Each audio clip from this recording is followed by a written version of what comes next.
On veut tout changer, on veut avoir de nouveaux résultats dans notre vie. On veut créer de nouvelles choses dans notre vie. La clé du changement est tout simplement liée à tes habitudes.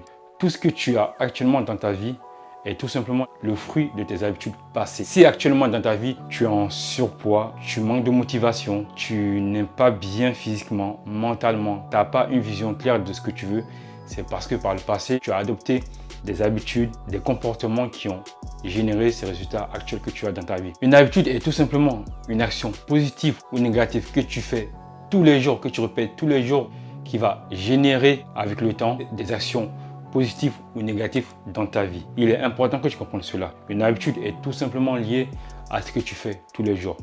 Boire de l'eau est une habitude. Boire du coca est une habitude. Fumer est une habitude. Manger de la salade est une habitude. Danser, respirer, être discipliné est une habitude. En fait, tout ce que tu fais dans ta vie sont des habitudes. Quand tu comprends cela, tu peux te réinventer à l'infini. Imaginons que tu as un objectif qui est de perdre du poids. Tu peux tout simplement mettre en place les habitudes des personnes qui ont déjà réalisé cela afin de perdre du poids. Les habitudes sont la clé. Même la plus petite action que tu fais tous les jours est une habitude. Imaginons que tous les jours tu bois du coca, même un peu de coca avec le temps, c'est une habitude. C'est le principe de l'effet cumulé qui a été développé par l'auteur, l'écrivain, le conférencier Darren Hardy.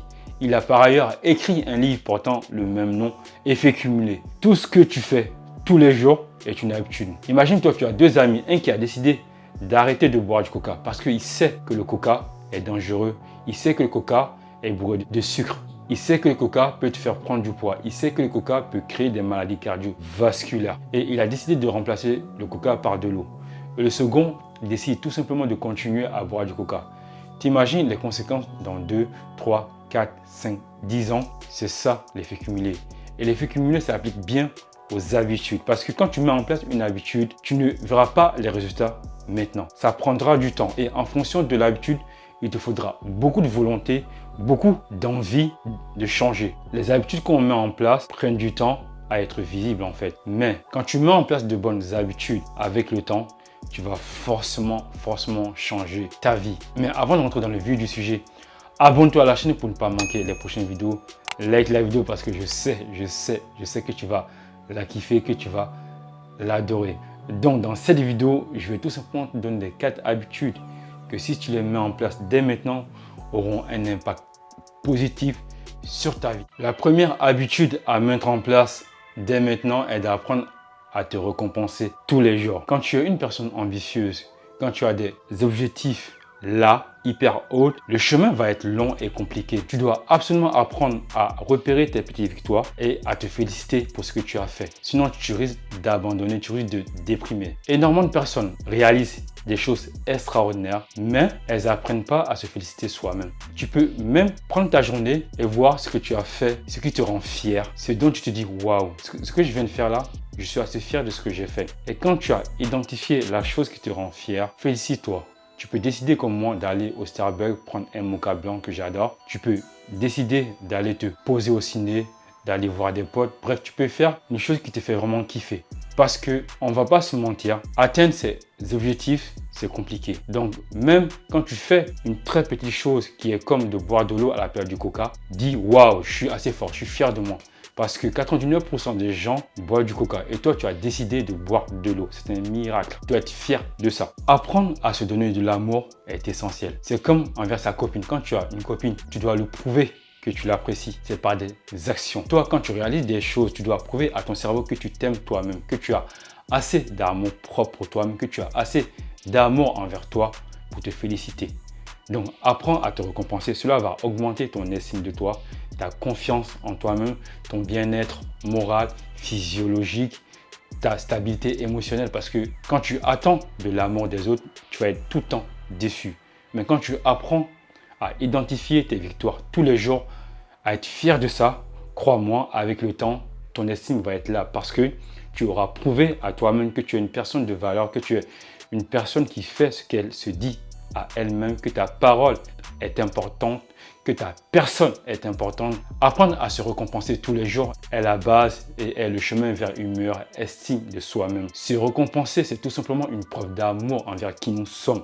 Donc, apprends réellement à te récompenser. Tu verras la différence à très long terme. La deuxième habitude que tu dois mettre en place dès maintenant est de ne pas aller sur les réseaux sociaux dès le matin ou soit même de ne pas toucher ton portable avant une certaine heure. Moi, quand je me réveille le matin, mon portable me sert de réveil en vrai. Mais je ne vais jamais sur les réseaux sociaux avant midi. Parce que dans mon cas, par expérience, je le sais. Quand je vais sur Instagram, YouTube, WhatsApp, mon niveau d'attention pour ce que je veux faire est diffuse. Donc, je ne suis pas focalisé à 100%.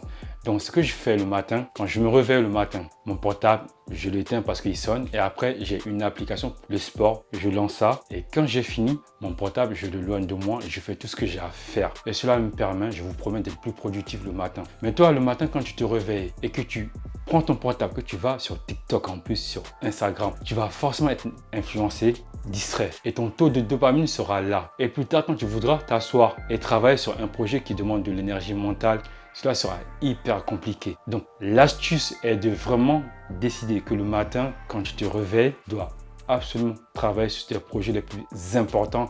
Et surtout, tu ne dois pas aller sur les réseaux sociaux avant une certaine heure. Et même si tu peux le faire, tu peux acheter un réveil classique et ne pas toucher ton portable du tout. Parce que j'ai compris que le matin, c'est là où mon cerveau a beaucoup plus d'énergie pour abattre les tâches les plus importantes. C'est là où le matin, je peux être focus, où j'ai pas de distraction.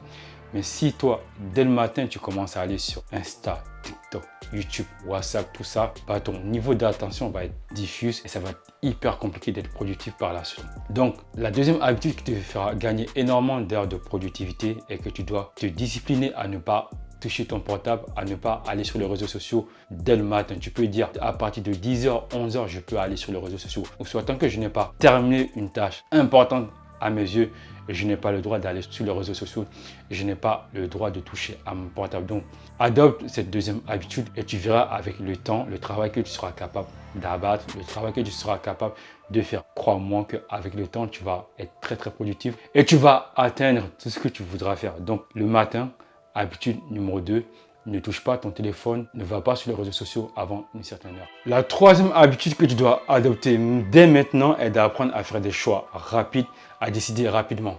Quand tu prends les gens qui manquent de confiance en eux, les gens timides, les gens réservés, elles prennent énormément de temps à faire des choix tous les jours. Même les choix les plus basiques comme qu'est-ce que je vais manger, qu'est-ce que je vais mettre. Moi, pour mes vêtements, je les prépare la veille. Quand je viens du boulot, je décide des vêtements que je vais mettre. Je les repasse comme ça. Quand je me réveille le matin, je vais direct. Je n'ai pas de temps à gaspiller. Je n'ai pas d'énergie de cerveau à gaspiller sur des choses futiles à mes yeux. Même quand je vais à la boulangerie, je me donne 1 minute pour choisir ce que je vais manger. Parce qu'encore une fois, j'ai envie de m'entraîner moi-même à prendre des décisions rapidement. Parce qu'ici, on veut être des leaders, des personnes inspirantes. Pour être ces personnes-là, on doit faire des choix, prendre des décisions rapidement. Quand tu fais des choix rapidement, tu inspires confiance, bizarrement. Remarque très bien, la plupart des personnes qui ont un charisme, qui font des choix rapides, confiance, sont plus fiables en fait. Mais les gens qui doutent d'eux-mêmes ont une basse estime d'elles-mêmes, manquent de confiance en elles-mêmes parce qu'elles ont peur des conséquences de leur choix. Mais forcément, quand tu fais un choix, rien n'est certain, rien n'est sûr. C'est parce que tu fais un choix que tu vas travailler ton intuition et qu'avec le temps, tu sauras faire les bons choix. La plupart des gens qui nous inspirent, c'est parce qu'elles ont tellement fait de mauvais choix qu'elles ont gagné au final. Mais toi, si tu mets énormément de temps pour une simple chose comme qu'est-ce que je vais manger, qu'est-ce que je vais mettre, tu es en train d'allouer de l'énergie mentale pour des choses futiles.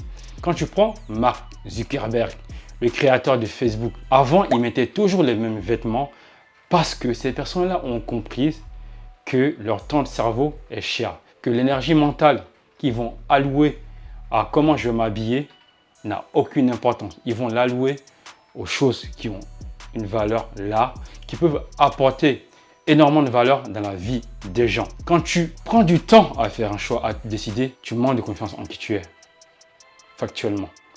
Parce que quand tu sais ce que tu veux, même si tu ne sais pas ce que tu veux, tu peux te forcer à faire un choix et avec le temps, tu deviendras bon dans l'art de faire des choix. Quand tu prends du temps à faire un choix, tu passes à côté d'énormément d'opportunités. Le résultat de ton choix est incertain, cela te freine, cela te bride, cela te crée en toi des doutes. Maintenant, dis-toi que j'ai décidé d'être un leader, j'ai décidé d'être une personne inspirante et j'ai décidé de faire des choix rapidement. Cela malgré les conséquences de mes choix. Par exemple, quand tu vas à la boulangerie, donne-toi seulement 1 minute pour choisir ce que tu vas manger. Mais si c'est des choix beaucoup plus grands qui peuvent avoir des conséquences énormes, prends-toi quelques jours, voire une semaine, voire un mois. Mais en tout cas, apprends à te décider rapidement. Tu verras, tu auras plus confiance en toi. Les gens te feront plus confiance et toi-même, tu vas inspirer les gens de ton environnement. Donc, habitude numéro 3, apprends à faire des choix rapidement. Décide rapidement. La 4e et dernière habitude que tu dois mettre en place dès maintenant pour révolutionner ta vie, pour moi, c'est l'habitude la plus importante actuellement et au monde même, c'est que tu dois apprendre à sortir de ta zone de confort. Je pense que tu as entendu cette phrase des milliers de fois, mais c'est vrai. Il n'y a pas d'autre choix, il n'y a pas d'autre alternative. Tout ce que tu veux se trouve dans ta zone de croissance, dans ta zone d'inconfort, dans ta zone hors de ta zone de confort. Quand tu souhaites par exemple juste apprendre à être plus discipliné parce que tu as envie d'être écrivain, tu dois tout simplement changer ton identité par tes habitudes et à être plus discipliné à travailler. Tout ce que tu veux, tous tes rêves, tout ce à quoi tu aspires se trouve en dehors de ta zone de confort. Imaginons encore une fois, tu veux monter un business en ligne qui génère 10K par mois. Toi actuellement tu es en bas, tu es là et les 10K sont là. T'imagines l'écart? Visualise bien l'écart entre mes deux bras. Tu dois monter étape par étape pour atteindre ces 10K par mois. Mais entre ces 10K par mois, il y a tes croyances, il y a tes doutes, il y a tes peurs, il y a toutes les histoires que tu te racontes à toi-même, que les gens t'ont raconté à toi-même. Il y a toute cette zone qui est inconfortable pour toi. C'est ça le jeu en fait, c'est ça le vrai game. Le game de la vie, c'est de faire face à tes démons, face à tout ce qui te fait peur en réalité. Plus tu vas apprendre à te connaître, plus tu vas apprendre à travailler sur toi-même, plus tu vas monter en niveau dans le jeu de la vie. Tant que tu ne comprends pas ça, tu peux rêver comme un enfant, c'est bien, mais c'est des rêves.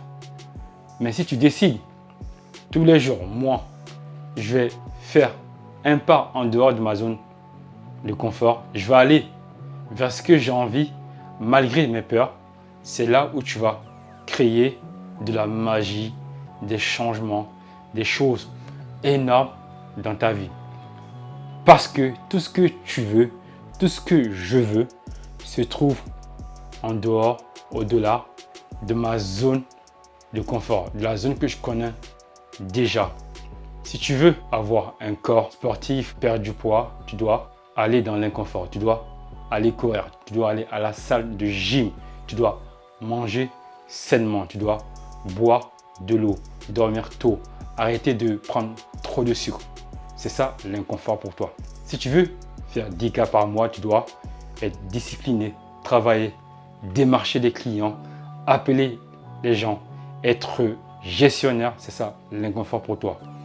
Dans chaque chose qu'on veut faire, il y a une part d'inconfort. Tu n'as pas le choix, il n'y a pas de méthode magique en fait. Tu seras obligé de passer par ces zones d'inconfort en fonction de ce que tu veux pour atteindre ce que tu veux. Si toi, ton ambition est d'aider les enfants en difficulté scolaire, tu dois chercher des financements, tu dois aller démarcher des gens, tu dois trouver des clients, avoir un programme pour aider ces enfants-là. Toi, c'est ça ta zone d'inconfort. On a tous des zones d'inconfort en fonction de ce que nous voulons. Donc, la 4e habitude que tu dois absolument adopter est de tous les jours d'aller en dehors de ta zone de confort, de faire face à tes démons, aux choses qui te font peur par rapport à ce que tu veux, encore une fois. C'est ça la clé de la chose, parce qu'il n'y a pas d'autre alternative. Tu n'as pas le choix que d'aller en dehors de ta zone de confort. Premièrement, apprends à te fixer un objectif. Qu'est-ce que tu veux? Où tu veux aller? Qu'est-ce que tu veux réaliser? Après, fais-toi un plan d'action. Dans mon exemple, je veux 10K par mois. Les 10K sont là. Moi, actuellement, je suis là. Quelles sont les étapes, le chemin qui vont me permettre d'atteindre ces 10K? Dans mon plan d'action, je veux tout mettre. Étape 1, je vais aller voir un prospect. Étape 2, je vais me former. Étape 3, je vais apprendre le business. Étape 4, tout ça va me mettre en action vers mon objectif. Mais sur le chemin, je devrais affronter les choses qui me font peur. Parce que tout ce qu'on veut se trouve en dehors de notre zone de confort. Donc, comme tu l'as compris, habitude numéro 4, pour avoir des choses extraordinaires dans ta vie, tu dois te surpasser, tu dois aller en dehors de ta zone de confort pour faire ce que tu n'as jamais fait. Si tu veux avoir des résultats différents de la masse, tu dois faire ce que tu n'as jamais fait. La plupart des gens ne veulent rien faire. Toi, si tu es tout simplement courageux et que tu as l'audace de faire ce que les autres ne veulent pas faire, bah, tu seras là où les autres ne seront jamais. Tu pourras faire ce que les autres ne feront jamais. Donc c'est ça la clé. Tout ça se passe en dehors de ta zone de confort. C'est vrai, ça fait peur. On a tous peur. Mais qui a dit que c'était facile? Dans la vie, rien n'est facile. Donc, habitude numéro 4, apprends à affronter ta zone de confort. Dépasse-la, tu verras, il y aura de la magie dans ta vie. Donc, merci à toi d'avoir regardé la vidéo jusqu'à la fin. Encore merci. Comme tu le sais, je parle souvent d'habitude sur cette chaîne parce que pour moi, c'est la clé du changement. Il n'y a pas de méthode miracle. Il faut juste mettre en place des bonnes habitudes par rapport à ce qu'on veut réaliser. C'est tout. Tu es en surpoids, tu regardes les gens qui t'inspirent, tu mets en place des bonnes habitudes. Tu veux être plus discipliné, tu regardes comment sont les personnes plus disciplinées. Tu mets en place ces habitudes-là. Tout est une question d'habitude. Tu ne changes pas ta vie comme ça. Tu changes ta vie en changeant ton identité. Ton identité est composée de tes habitudes. Merci à toi d'avoir regardé la vidéo jusqu'à la fin. Merci encore. Abonne-toi à la chaîne si tu es nouveau. Surtout, like la vidéo et partage-la si tu penses qu'elle peut aider un de tes proches.